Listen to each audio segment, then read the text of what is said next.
अस्सलाम वालेकुम वीवर। आज हमारा चूज़ा जो है 18 दिन का हो गया माशाल्लाह से। अभी इसको हमने नहलाया है, गर्मी बहुत ज़्यादा थी।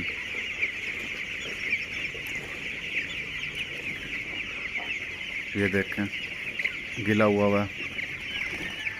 जितनी गर्मी है अगर इसको हम ना नहलाएं तो ये मरना शुरू हो जाएगा।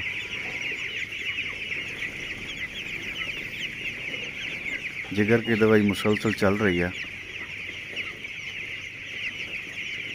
अभी आपको इसकी दवाई भी चेक करवाते हैं, कौन सी दवाई हम चला रहे हैं इसको। ये दवाई है जी जिगर की, जो तकरीबन 5 दिन हो गए मुसलसल चल रही है दिन रात। और फीड जो है ना हमने मुकम्मल बंद कर दी थी, उसकी जगह गंदम का दलिया दे रहे थे। डॉक्टर ने हमें कहा था कि इसके लीवर का मसला है और इसको टाइफाइड है, इस वजह से। तो अभी जो है ना